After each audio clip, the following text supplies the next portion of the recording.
When things go well, most days are characterized by a list of routines, a series of middle moments, which may include eating, sleeping, toileting, and playing. These are the moments in a child's preschool life when valuable lessons are learned. Tell him it's your grocery cart. My grocery.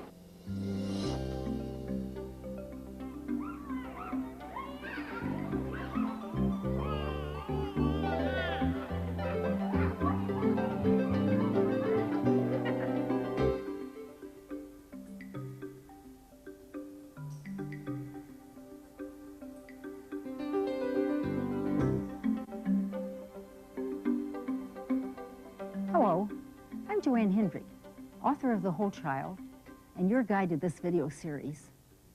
In this program, we're going to look at some of the daily routines which make up most of a young child's day. And we'll see why these little moments can be so meaningful in the lives of our preschool children, and we'll learn what we can do to help foster both emotional and physical growth during these middle moment opportunities. We'll visit with children and teachers from a number of different early childhood programs: family daycare homes, Head Start, university-based lab schools, and private child care centers. And we'll see how they make the most out of the day's middle moments. This is the banana when they were growing. And this is when they growed up apart, okay? Like pretend, okay? A child's life isn't always full of new and exciting events and activities. There are times on a child's day when nothing very thrilling happens. The children come and they go. They eat. They rest. They go to the bathroom, and the next day they come and they do it all over again. Hey, you ate all my soup.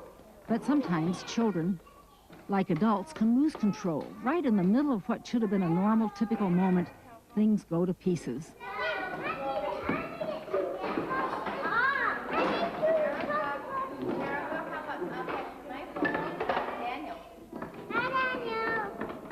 What can we do to keep this from happening? How can we ensure that our children's daily routines, their middle moments, are meeting their needs in a way that is nurturing, flexible, and positive? Oh, okay. Bye.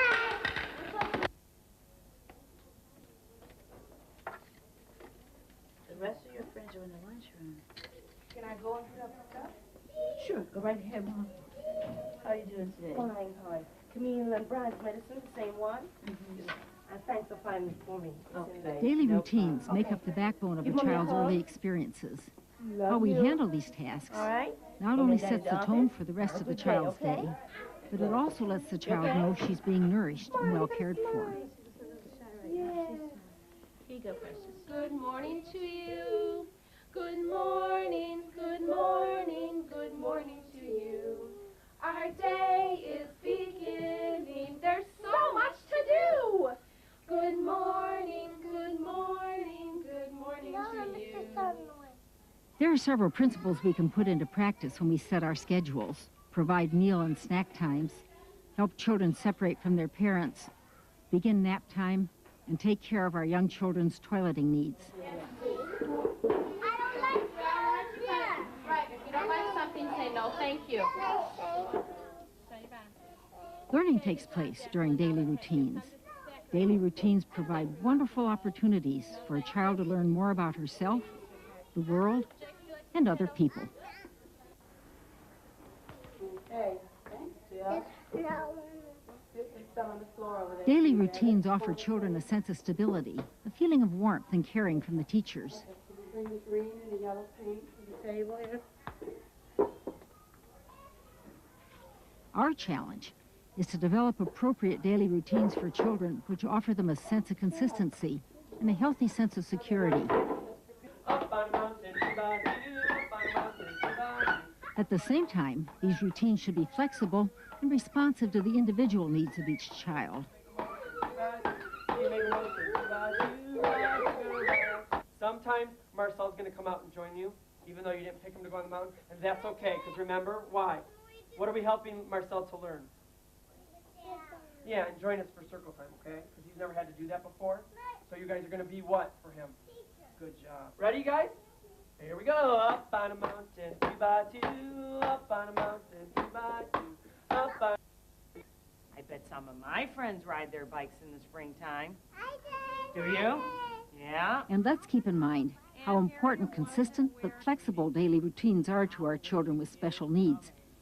Children with learning delays, children in wheelchairs, and children unable to speak especially need to know that their needs will be tended to in a responsive, consistent way, and that if they need a little extra time or assistance, their teacher will help. No, not look at it. Take it to your mouth.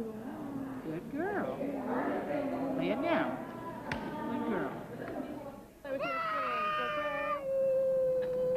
We begin our examination of daily routines with one of the first events of the day. Does this look familiar? There comes a point in almost every baby's life when she feels very strongly about being left by her parent. Often referred to as separation anxiety, the child might sob frantically and seem absolutely inconsolable when separating from her family member. Our handling of separation anxiety is really important for our children's emotional well-being. So what helps? What could you do to help a child separate easily? First of all, we can reassure the child with calm words and affection that the family member will return. It may be tempting, but during separation anxiety, avoid bribing the child. I've seen so many caregivers try to use food as a way of pacifying the child. What do you think is wrong with that? What kind of message does it communicate to the child? I'm concerned that these children are being taught to use food as a way to calm emotional upsets, rather than learning to understand and work through their feelings. Separation anxiety provides an excellent opportunity to support family members as well as the child. Our goal is to work together with the family to establish appropriate routines and responses to separation anxiety that help the child to overcome his fears, and of course, to develop a warm, nurturing relationship with each child so that all the children in our care feel safe and secure while away from home.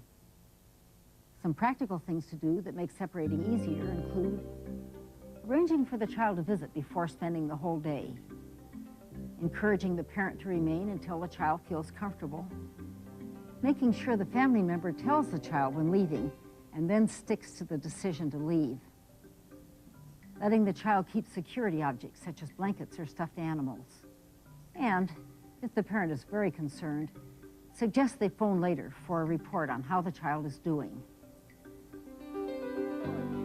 Most preschool classrooms follow a basic daily schedule. Why do you think these schedules and plans are so important? Of what value are they to your children and to you? Can you imagine what life would be like in your classroom without a schedule? Thank you. They go in here, Patrick. This car was turning at once. It was making a U-turn? Help us pick up all the cars, please. Let the water away.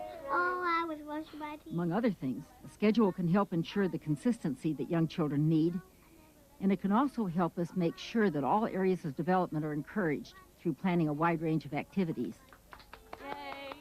Okay, one more song and then we'll go outside. It can be very helpful if we think of our daily schedule as a guide, but what do you think might happen if we set our schedules in stone and left no room for changes? Yeah, we're going to make lemonade. Our hands want to be cold. Flexible schedules let us capitalize on those wonderful teachable moments that arise when children discover something unplanned that interests them. They allow us to extend or shorten a play period so the children gain maximum satisfaction from what they're doing. Another variation to a routine might be, if it's 9:30 and they haven't finished an art project or something, then it would be important to let them finish it up and play it by ear. If it's 9:30, oh, that's okay. We could start snack in 10 more minutes. Just because it's 9:30, snack doesn't have to begin right then and there. The children need time to get finished with what they've been doing, and a little bit of warning needs to be given to them, and then move on. So a routine is real important, but the time schedule should be flexible so that they have that time in the middle for flexibility. In creating our schedules, it's so important we provide a healthy balance for our children. For example, Is there a balance between times when children must conform to group procedures and a time when individual needs are emphasized? You want to do it again? No, you're finished? Look at your hands. Is there any paint on your hands? Look on this side. What do you need to do now?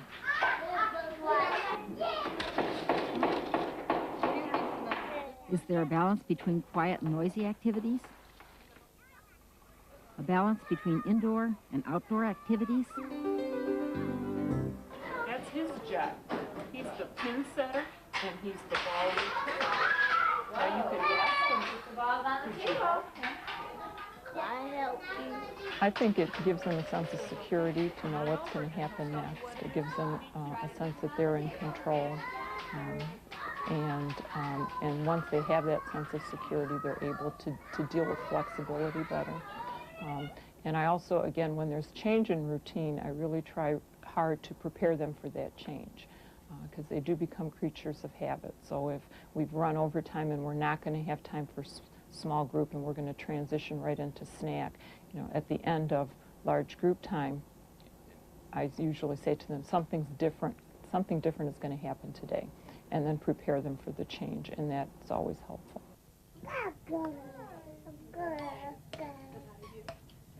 Oh, I think it's so different to work with infants and toddlers than working with preschoolers. It's like a whole different ball game. You really have to slow down the rhythm. You have to be so much more flexible. You can't plan out everything that's going to happen during the day.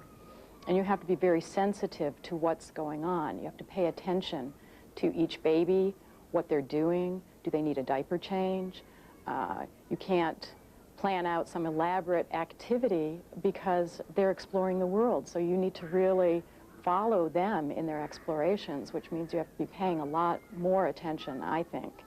And also there's this whole intimate physical relationship that you have. If you work with babies, you have to feel pretty comfortable sitting down on the floor, letting babies crawl up onto your lap and cuddle with you, and be physically affectionate. So it's a whole different kind of experience working with infants. Let me see. Is that a different taste? Is that a different taste? The way we handle daily routines is especially important for babies. Through such tasks as feeding and diapering, we communicate to the child that she can trust us and that we can be relied on to nourish and provide for her.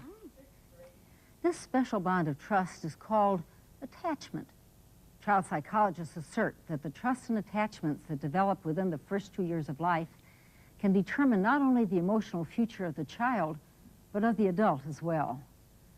But maintaining this bond of attachment and trust doesn't happen automatically or easily. Group care for infants can be especially difficult and hard to manage. What steps would you take to ensure that your handling of daily routines helps to nurture and enhance the baby's development? What would you say? And what kinds of things would you do to make a difference? Here are some tips that help our children trust and emotionally attach to us. 1, practice listening and paying attention to what the baby is telling you. Be sensitive to his cues. 2, pay attention to your own verbal cues and body language. 3, talk to the baby, even though he may not be speaking yet. 4, don't rush through daily tasks. Take your time. 5, establish routines that are based on each individual baby's needs. And 6, hold the babies during bottle feeding. Feeding is such a wonderful opportunity to form warm, nurturing relationships. It's that consistency in their life. They know that when I come to school, this is what I have to do. And the parents tell me, the child told me, this is what they had to do, and this is what they have to do. And I show the parents, this is our daily routine. We do this at this time, and they're like, oh, okay. So now that's why when he finishes his dinner, he wants to scrape out his plate and go to his room and color. Well, if it works for you for whatever reason, yes, we have consistency, and children need that. Take a look at this classroom. What's the teacher doing? What is she saying? And how do you think this might help in her children's performance of routine tasks? Ms. Goggins says we have to look at the clock. We have 5 more minutes. That's not a long time. So you need to put some cookies in this pan because we'll be cleaning up in 5 minutes. The time we spend moving from one activity to the next makes up a large part of the preschool day.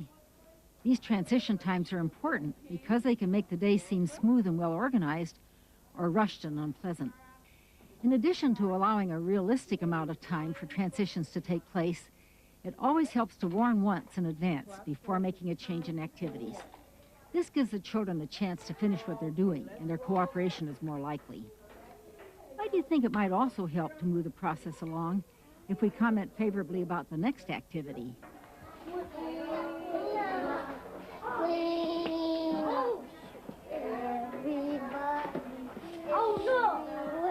Singing also helps children move along during transition and cleanup times, in addition to avoiding situations where all the children are expected to do the same thing at the same time.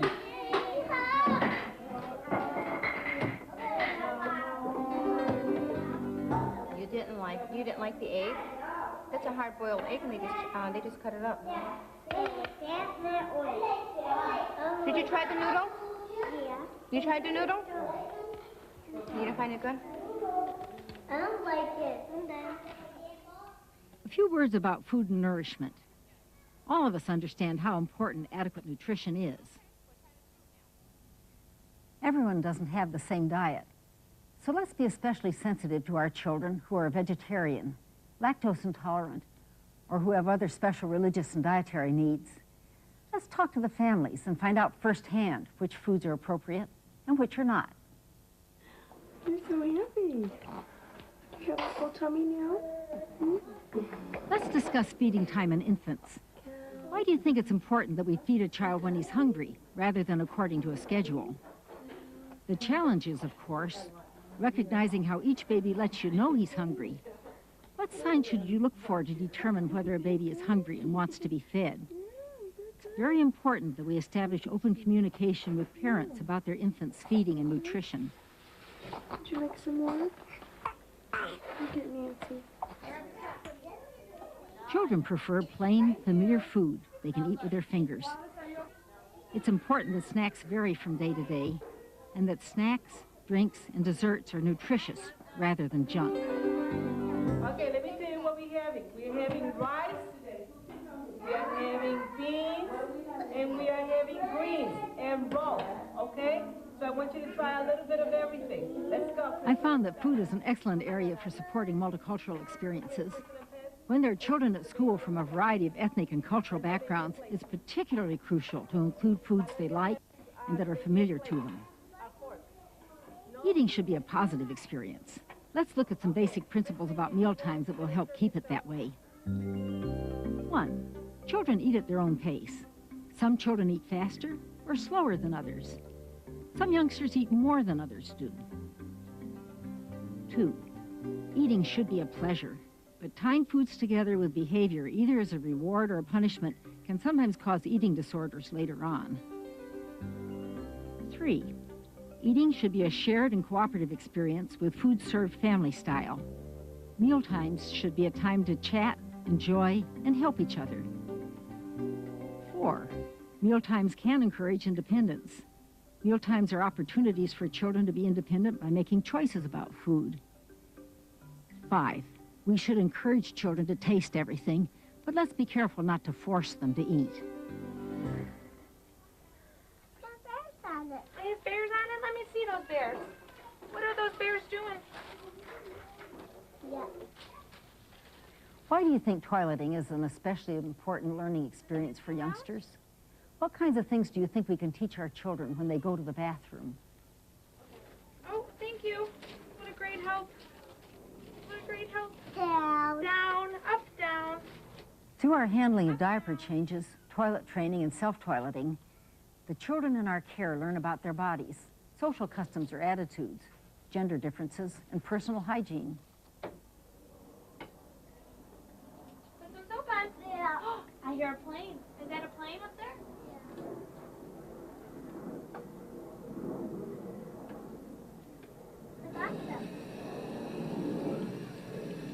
Scrub them together.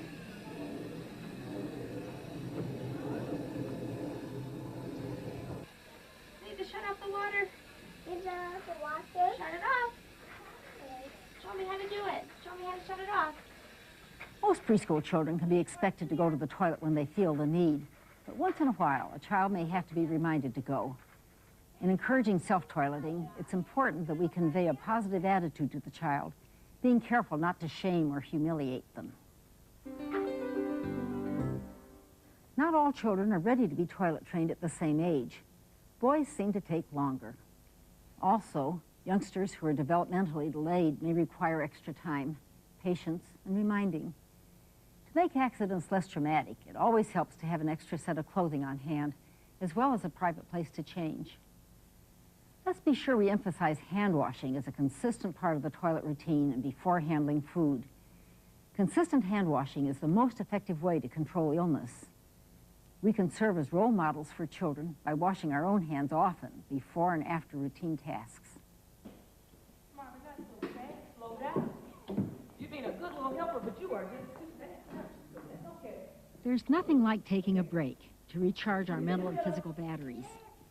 It's worth noting that nap time can present some of our more challenging moments.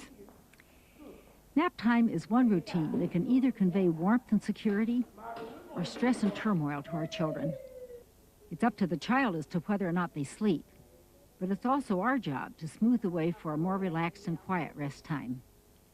First of all, let's look at some of the reasons why a child may find it difficult to settle down. What kinds of issues do you think could interfere? Children often have trouble settling down at nap time because restful sleep is an act of trust, and sometimes it's hard for children to relax. All preschool children need to lie down and relax for a while, but older children need not sleep. Under these circumstances, it's okay for some children to get up and play outside or in another room following a reasonable rest period. No matter what your techniques, we can help our children have a positive nap experience by setting a daily pattern for nap time that is quiet, calm, and consistent. We can create a restful mood for children by reading quietly, playing soothing music, and rubbing backs. Children should be spread out as much as possible, cots placed head to toe, and fidgety children should be placed in out-of-the-way corners. Nap time is such an important part of the preschool day. Thoughtfully develop your own methods for making nap time a pleasant and positive experience for the children in your care.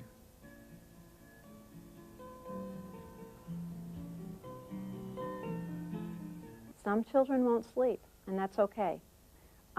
If the children, I know already that the children aren't going to sleep, but I know that they will rest if they have something to occupy their time with, then I'll give them something quiet like a couple of books, might turn the music on soft, something that, so that they can enjoy that time for rest and for quietness. In this program, we have looked at several ways to handle daily routines in a way that helps nurture young children. These include realizing the importance of daily routines in enhancing the physical and emotional health of infants and young children, maintaining daily routines which are consistent but also flexible, establishing routines which respond to individual needs, especially when a baby or child is experiencing separation anxiety, using a daily schedule as a guide and starting point, but making sure the schedule is realistic and flexible enough to allow for last-minute changes and innovations, paying attention to the importance of transition times, assuming an active role in promoting good nutrition and enjoyable meal times, handling children's toileting needs in a way which promotes a positive and healthy sense of self-awareness, establishing pleasant, essential rest periods for our children. I never let the water run. Oh, I'm brushing my teeth so much fun. I never let the water run. Oh, okay. Will you sing that? Life isn't always exciting. It's not always thrilling. By having positive experiences during these middle moments, children can learn a lot. They can learn so much about social attitudes and customs and about gender differences. They can learn how to separate from their family, become more independent, and how to form close relationships with others. They can learn how to just let go and relax.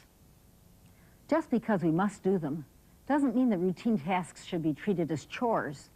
In reality, they present worthwhile learning opportunities. When our children look forward to eating, toileting, and resting, then we know we've done our job, which can be the most satisfying little moment of them all. I'm Joanne Hendrick. See you next time on The Whole Child. Life begins with baby steps. Venturing out, exploring new skills, and testing new abilities. They are all part of a child's physical development. How to help children grow by leaps and bounds. Next time on The Whole Child. Tried the noodle? You don't find it good? I don't like it.